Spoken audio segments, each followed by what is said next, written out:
5/1 cadence is also known as an authentic cadence. And at these cadence points, you'll often see an additional chord thrown in. The chord that you'll see is a 1/6/4 chord. In other words, a 1 chord that is in second inversion. Okay?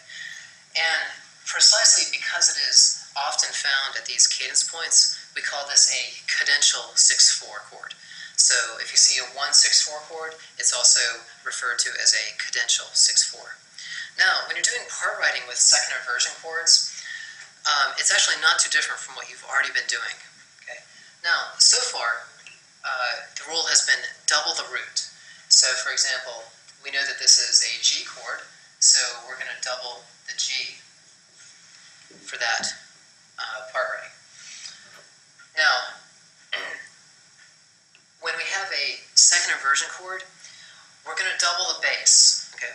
And I want to emphasize bass because the bass note isn't the root.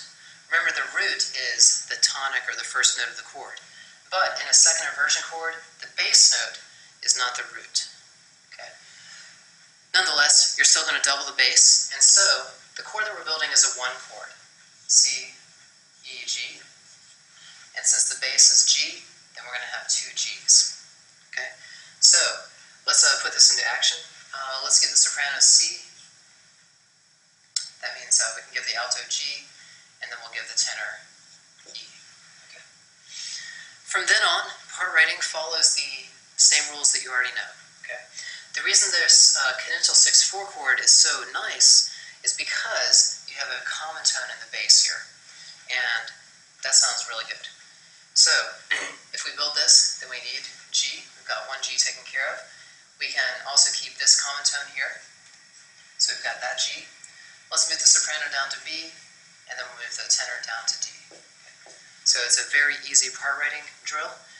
And then we move up by a fifth, so it's moving by fifth. Remember, we also want to keep the common tone here.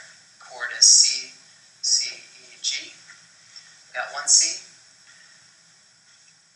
I'm going to keep that common tone G, and fill in the rest. And that's our part writing exercise. Okay? So very simple. Just remember that with second inversion chords, you double the bass note. Okay? All right, so do some practice with this, and then we'll talk about something else in the next lesson.